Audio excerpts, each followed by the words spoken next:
നിങ്ങളെ ഞാൻ ഒരുപാട് മിസ് ചെയ്തിരുന്നു കുമാര. നിങ്ങൾ പോയത് മുതൽ ഈ കൊട്ടാരം ഒട്ടും ശബ്ദമില്ലാതെ ശൂന്യമായി പോയി. മുൻഷിജി, ഞാൻ വലിയൊരു പ്രശ്നത്തിലാണ്. എനിക്ക് നിങ്ങളുടെ ഒരു സഹായം വേണം. നിങ്ങൾ ഏത് പ്രശ്നത്തിലാണെന്ന് ഞങ്ങൾക്ക് നന്നായി അറിയാം. ഈ മുൻഷിക്ക് നിങ്ങൾ ഓരോ നിമിഷവും എവിടെയാണെന്ന് പോലും അറിയാം. ഏത് കുടുംബത്തിന്റെ വീട്ടിലാണ് നിങ്ങൾ വീട്ടുമരുമകനായി താമസിക്കുന്നതെന്നും അറിയാം. നിങ്ങളുടെ അമ്മായിയമ്മ, അമ്മായിയച്ഛൻ, ഭാര്യ എല്ലാവരെയും കുറിച്ചും കൃത്യമായ റിപ്പോർട്ട് എന്റെ കയ്യിലുണ്ട്. കഴിഞ്ഞ 4 വർഷമായി ഗൗതം തന്റെ കുടുംബത്തെയും ഇൻഡോർ നഗരത്തെയും വിട്ട് ഓടി മറഞ്ഞു നിന്നിരുന്നു. പക്ഷേ അവന്റെ ഓരോ നീക്കവും അവന്റെ അച്ഛൻ ശ്രദ്ധിച്ചുകൊണ്ടിരുന്നു. ശരി, എനിക്ക് അടിയന്തരമായി 30 ലക്ഷം വേണം, അതും ഉടനെ തന്നെ. എന്തിനാ നിങ്ങളിതൊക്കെ ചെയ്യുന്നത്? നിങ്ങളൊരു പ്രിൻസാണ്. എന്നിട്ട് മറ്റൊരാളുടെ വീട്ടിൽ അവിടുത്തെ വീട്ടുപണികൾ ചെയ്ത് അവിടെയുള്ളവരുടെ പ്ലേറ്റുകൾ വരെ കഴുകുന്നത് എന്തിനാ? സമർ ഭവൻ എന്നത് മുൻഷിജി, അതൊന്നും ഇപ്പൊ സംസാരിക്കണ്ട. ഒരു കാര്യം മാത്രം പറയും, നിങ്ങൾ സഹായിക്കുകയോ ഇല്ലയോ? കുമാര, 30 ലക്ഷം ഞാൻ തരാം. പക്ഷെ രാജാവിനൊരു വ്യവസ്ഥയുണ്ട്. എന്ത് വ്യവസ്ഥ? നിങ്ങൾ ദീപ്ശികയെ വിവാഹം കഴിക്കണം. മുൻഷിജി, എന്റെ വിവാഹം കഴിഞ്ഞതാ. എങ്ങനെയാ ഞാൻ ദീപ്ശികയെ വിവാഹം കഴിക്കുക? അത് സാധ്യമല്ല. മാസ്റ്റർ നിങ്ങളുടെ വിവാഹത്തെ ഒരു യഥാർത്ഥ വിവാഹമായി അംഗീകരിക്കുന്നില്ല. നിങ്ങൾ സമർ ഭവൻ വിട്ടുപോയതിനു ശേഷം മാസ്റ്ററിനെതിരെ പല ചോദ്യങ്ങളും ഉയർന്നു. ഈ മുൻഷിക്ക് തന്റെ മാസ്റ്ററിന്റെ ഉത്തരവിനെ എതിർത്ത് നിൽക്കാൻ കഴിയില്ല. പണം വേണമെങ്കിൽ നിങ്ങളുടെ ഭാര്യയെ വിവാഹമോചനം നൽകി ദീപ്ശികയെ വിവാഹം കഴിക്കണം. അത് നിരസിക്കാൻ നിൽക്കുമ്പോൾ ആവണിയുടെ മുഖം അവന്റെ മുന്നിൽ തെളിഞ്ഞു. കബീറിനെ പോലെ ഒരു വൃത്തികെട്ടവനോട് സഹായം ചോദിക്കാൻ സ്വന്തം ജീവിതം വരെ പണയം വെക്കാൻ പോകുന്ന ആവണി. ശരി മുൻഷിജി, എനിക്ക് സമ്മതം. പക്ഷെ എനിക്ക് 1 വർഷം സമയം വേണം. ആവണിയെ ഞാൻ തന്നെ ഒഴിവാക്കാം. പിന്നെ അച്ഛൻ പറയുന്ന ആരായാലും ഞാൻ വിവാഹം കഴിക്കാം. 4 വർഷം ഞങ്ങൾ കാത്തിരുന്നു. ഇനി 1 വർഷം കൂടി കാത്തിരിക്കാം. ഇത് കേട്ടാൽ മാസ്റ്ററിനും സന്തോഷമാവും. പക്ഷെ എനിക്കുമൊരു വ്യവസ്ഥയുണ്ട്. ഈ 30 ലക്ഷത്തോടൊപ്പം എനിക്ക് മറ്റൊരു കാര്യം കൂടിയും വേണം. ചാരിയറ്റ് ഗ്രൂപ്പ് എനിക്ക് വേണം. ചാരിയറ്റ് ഗ്രൂപ്പ് എന്തിന്? അത് ഞാൻ പിന്നെ വിശദീകരിക്കാം. സർ, അതിപ്പോ തന്നെ പറയേണ്ടി വരും. കാരണം ഞാൻ ഇപ്പോൾ ചാരിയറ്റ് ഗ്രൂപ്പ് ഓഫീസിന്റെ പുറത്താണ് നിൽക്കുന്നത്. എന്ത്? നിങ്ങൾ ചാരിയറ്റ് ഗ്രൂപ്പിന്റെ ഓഫീസിന്റെ അടുത്തുണ്ടോ? അതേ കുമാര, ഒരു ജോലി തീർക്കാൻ ഇവിടെയും വരെ വന്നതാ. നിങ്ങൾ ഇവിടെ വരൂ. അപ്പോഴേക്കും ചാരിയറ്റ് വാങ്ങാനുള്ള പ്രോസസ്സ് ഞാൻ തുടങ്ങാം.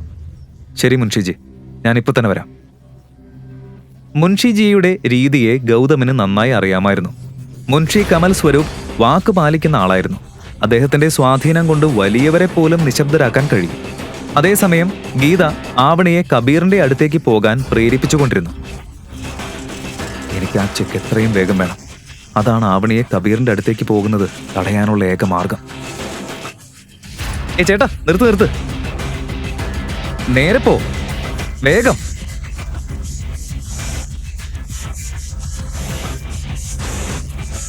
ചേട്ടാ, നിർത്ത്.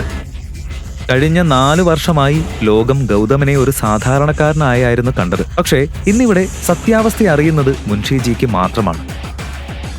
ഗൗതമിന് ചാരിയറ്റ് പോലെയുള്ള 10 കമ്പനികൾ കണ്ണിറുക്കുന്ന നേരം വാങ്ങാൻ കഴിയുന്ന അത്ര സമ്പത്ത് ഇപ്പോഴും ഉണ്ടായിരുന്നു. മുൻഷിജി ഗൗതമിനെ കണ്ടതും അദ്ദേഹത്തിന്റെ കണ്ണുകൾ കണ്ണുനീരിൽ നിറഞ്ഞു. മുൻഷിജി, കമ്പനി വാങ്ങാനുള്ള എല്ലാ നടപടികളും പൂർത്തിയായോ? നിങ്ങളുടെ ഫോൺ വന്നത് മുതൽ എല്ലാം ഞാൻ പൂർത്തിയാക്കി. ഇനി നിങ്ങളുടെ ഒപ്പിന് വേണ്ടിയാ കാത്തിരിക്കുന്നത്. ഗുഡ്.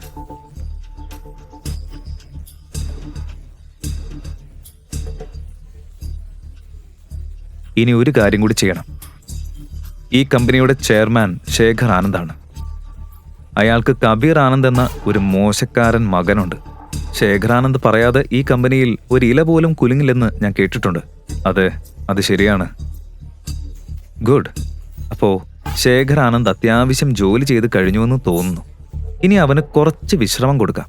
ഈ കമ്പനിയിൽ നിന്ന് നേരെ ജയിലിലേക്ക് അയക്കാനുള്ള ക്രമീകരണം ചെയ്യും. ഇപ്പോ ഈ കമ്പനിയുടെ മുഴുവൻ അധികാരവും നിങ്ങളുടെ കൈകളില്ല. നിങ്ങൾക്ക് ഇഷ്ടമുള്ളത് ചെയ്യാം. വേണമെങ്കിൽ ചെയർമാൻ സ്ഥാനം നിങ്ങൾക്ക് തന്നെ ഏറ്റെടുക്കാം. വേണ്ട മുൻഷിജി, എനിക്ക് ചെയർമാൻ പോസ്റ്റ് വേണ്ട. ഈ കമ്പനിയുടെ വൈസ് ചെയർമാൻ ആരാന്ന് പറയും? അഭിനവ് ഗുപ്ത.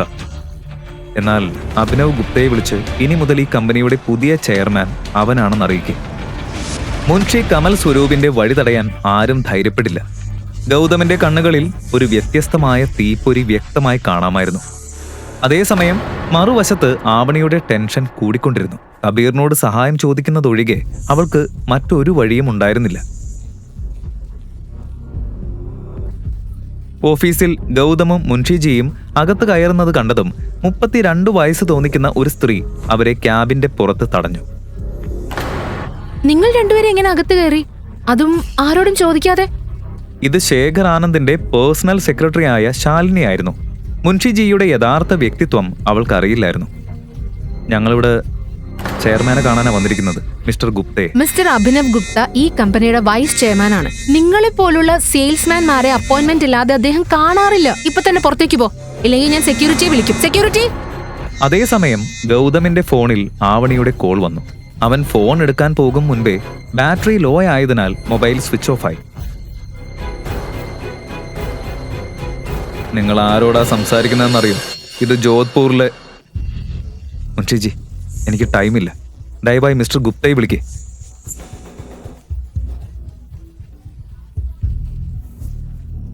ഹലോ. അഭിനവ് ഗുപ്തയ്ക്ക് മുൻഷിജിയെ നന്നായി അറിയാമായിരുന്നു. അയാൾ ഉടനെ തന്നെ തന്റെ ക്യാബിനിൽ നിന്ന് പുറത്തേക്ക് വന്നു. കേൾക്കൂ, ഞാൻ നിങ്ങൾക്ക് ലാസ്റ്റ് വാർണിംഗ് തരാം. മിസ് ശാലിനി, അതിഥികളോട് ഇങ്ങനെയാണോ സംസാരിക്കുന്നത്? സോറി സർ, പക്ഷേ. മിണ്ടാതിരിക്കേ. നിന്റെ ഈ പെരുമാറ്റത്തിന് എനിക്ക് നിന്നെ ഈ കമ്പനിയിൽ നിന്ന് പുറത്താക്കാൻ കഴിയുമെന്ന് എനിക്കറിയില്ലേ? ഓഫീസിൽ ശാലിനിയെ ഇങ്ങനെ ആരെങ്കിലും അപമാനിക്കുന്നത് ഇതാദ്യമായിരുന്നു. അവൾ ഉടൻ തന്നെ ശേഖർ ആനന്ദിനെ ഫോൺ ചെയ്ത് എല്ലാം പറഞ്ഞു. അതേസമയം ഗൗതം മുൻഷിജിയുമായി ഓഫീസ് ഫോർമാലിറ്റികൾ പൂർത്തിയാക്കുന്നതിന്റെ തിരക്കിലായിരുന്നു. അപ്രതീക്ഷിതമായി അവന്റെ കണ്ണ് ക്ലോക്കിൽ വീണു. അപ്പോഴേക്കും മണി 4 ആയിരുന്നു. ഇനി അവന്റെ കയ്യിൽ വെറും 2 മണിക്കൂർ മാത്രമേ ഉള്ളൂ. ഡോക്യുമെന്റുകളിൽ ഒപ്പുവെച്ച് ഓഫീസിൽ നിന്ന് പുറത്തേക്ക് ഇറങ്ങാൻ പോകുമ്പോഴാണ് കണ്ണുകളിൽ തീ പിടിച്ച കോപവുമായി ഒരാൾ മുന്നിൽ നിൽക്കുന്നത് അവൻ കണ്ടത്. എന്താ ഇവിടെ നടക്കുന്നത്? അഭിനവ്, നീ തന്നെ നിന്നെ ചെയർമാൻ എന്ന് വിളിച്ചു തുടങ്ങിയോ? ശാലിനിയെ പുറത്താക്കാനുള്ള ധൈര്യം നിനക്ക് എവിടെന്നാ കിട്ടിയത്? പറയ്. ഈ അധികാരം മിസ്റ്റർ അഭിനവിന് ഞാനാണ് കൊടുത്തത്.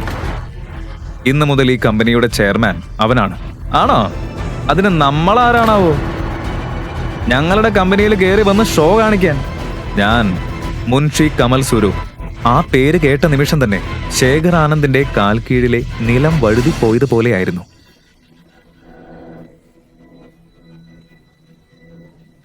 മിസ്റ്റർ കമൽ, നിങ്ങൾ നിങ്ങൾ മുമ്പ് പറഞ്ഞില്ലല്ലോ. പറഞ്ഞിരുന്നെങ്കിൽ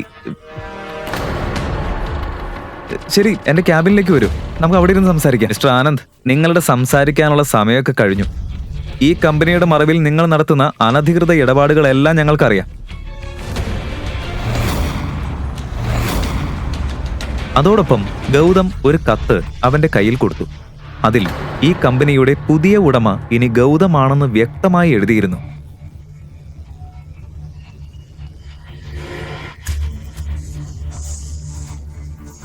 മുൻഷിജി, മിസ്റ്റർ ഗുപ്ത, നിങ്ങൾ ഇരുവരോടും എനിക്ക് സംസാരിക്കാനുണ്ട്.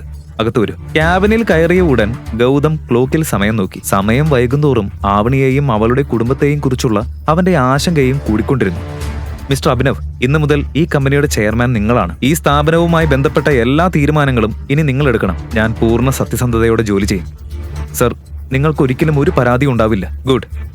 കൂടാതെ ശേഖർ ആനന്ദും കബീർ ആനന്ദും ചെയ്ത എല്ലാ തെറ്റുകളുടെയും മുഴുവൻ രേഖയും എനിക്ക് വേണം. അവർ പല പെൺകുട്ടികളുടെയും ജീവിതം നശിപ്പിച്ചിട്ടുണ്ട്.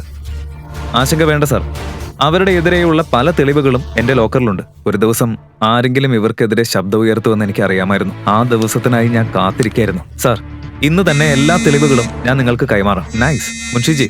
യെസ് രാജ, എനിക്ക് വൈകുന്നുണ്ട്, ദയവായി ചെക്ക് തരൂ. Thank you. അതിനിടെ പുറത്തുനിന്ന ബോഡി ഗാർഡിൽ നിന്ന് മുൻഷിജിക്ക് ഒരു ഫോൺ കോൾ എത്തി. ഫോൺ എടുത്തപ്പോൾ മുൻഷിജിയുടെ മുഖം വിളറി വെളുത്തു. അവൻ ഗൗതമിനെ നോക്കിയത് പൂർണ്ണമായ ആശ്ചര്യത്തോടെയായിരുന്നു. ഈ സങ്കീർണമായ വലയത്തിൽ നിന്ന് ഗൗതം എങ്ങനെ പുറത്തുവരും? ഈ എല്ലാ ചോദ്യങ്ങൾക്കും ഉത്തരം എന്തായിരിക്കും?